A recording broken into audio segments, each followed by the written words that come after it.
One Sarnia man decided he was no longer happy with what he was seeing both in the mirror and on the scale.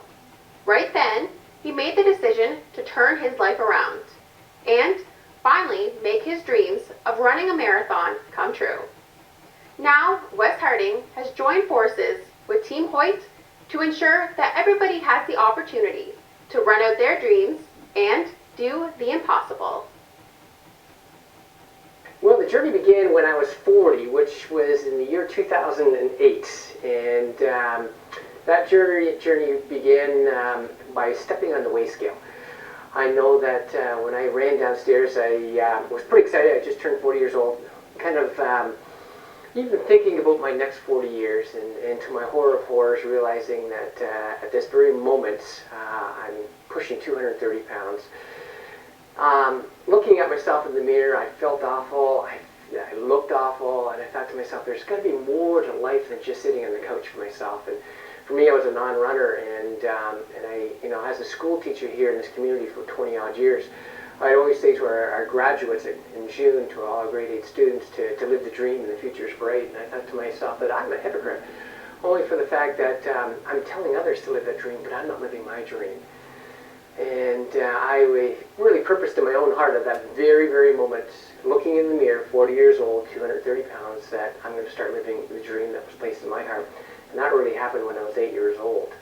And so at 40 years old, that dream started, but however, the voices around me told me that I would never run the Boston Marathon, only for the fact of my size and my weight, and discouragement really set in at that point. So at 40, I wasn't sure whether or not I could even live that dream, but Walt Disney said all dreams are possible if you have the courage to pursue them. So fortunately, the Sunday came along, and it was at the end of December. I'll never forget it because as good church-going people, we always went to church together as a family, but I wasn't going to church that Sunday because I already knew what the pastor was going to talk about, and I'm no prophet. But I knew that the last Sunday of the year, he's going to talk about New Year's resolutions and, the dream come true, and the future is bright, and I just didn't want to hear it. And my daughters all lined up at the door and said, "Dad, aren't you going to church?" And I said, "No." And they said, "Dad, but we always go to church together." And I thought, they're right. We always go to church together. So I thought, you know what? Just because I'm going to go to church doesn't mean I have to listen. And I can tune people out pretty good. And so I went to church, and sure enough, I looked in the bulletin even before we stepped in the auditorium, and that's exactly what this speaker was going to talk about, was New Year's resolutions. And I thought, I'm going to tune them right out. And that's what I did. I sat down and tuned them right out. And I'll never forget it. In that moment, as I tuned them out, the lights actually went dim in the auditorium, and I thought, hey, movie time. Somehow it's going to show a video to really drive home a point.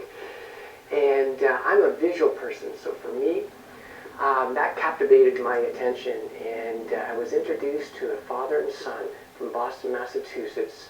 And this father and son were doing some sort of triathlon in Kona, Hawaii, realizing it was an Ironman of a swim of 4 kilometers, a bike of 180 kilometers, and then a marathon run of 42. And here they are doing it together, doing the impossible.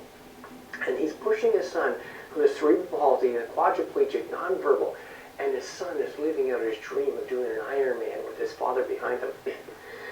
I looked at that video, and after 3 minutes, I had tears going down my eyes because I got 2 good legs and 2 good arms, and I'm having a pity party for myself. So I went back in the shoe store, and I bought my first pair of shoes.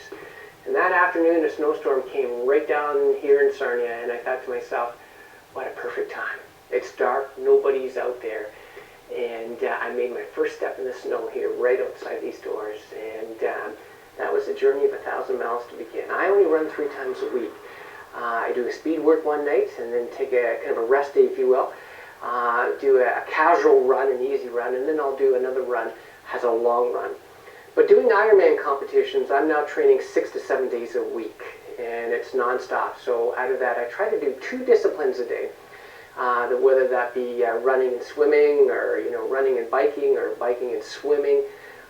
So I usually train anywhere between an hour and a half to 2 hours during the weekdays, and on the weekends I train to 4 to 6 hours a day. And that's typically not taking too many days off during the month. Mental is huge. Mental can either break you or make you a winner.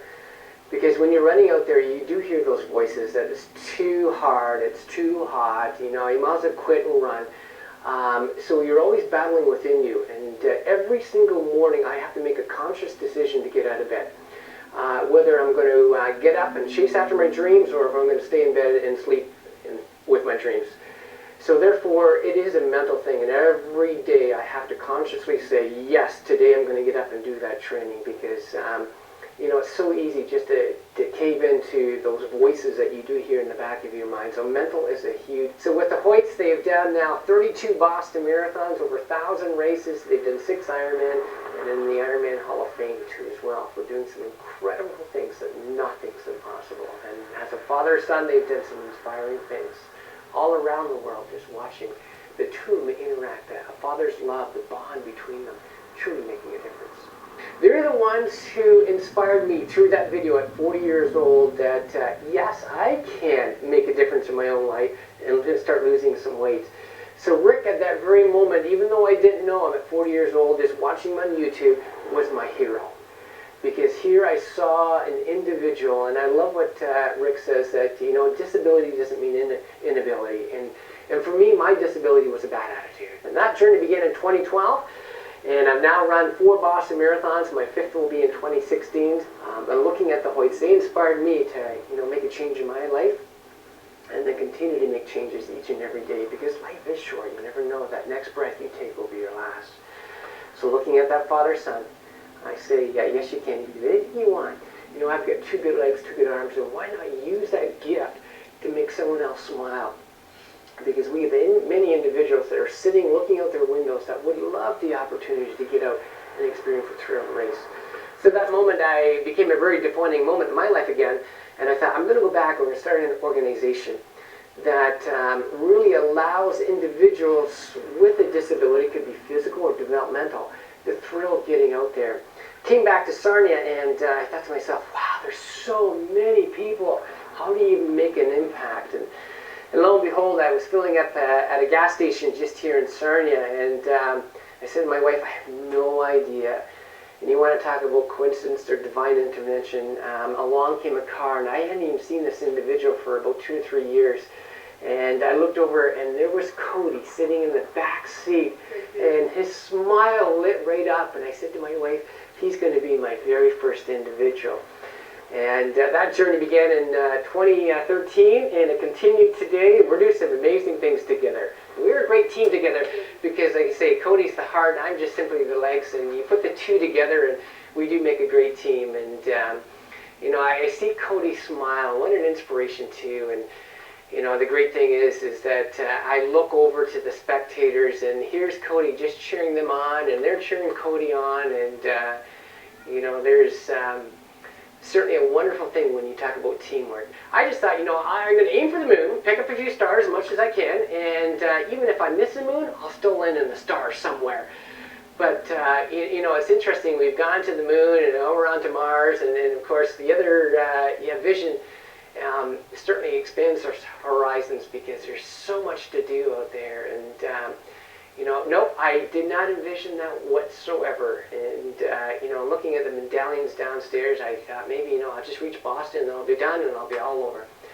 But life continues, and around the next corner, my curiosity gets the best of me, and I think, yeah, let's do this, and let's stream this. And so we're pretty excited to see what's on the horizon, and we keep our vision open, our dreams big, and maybe one day, maybe we'll do Kona, Hawaii, actually, just like the Hoyts.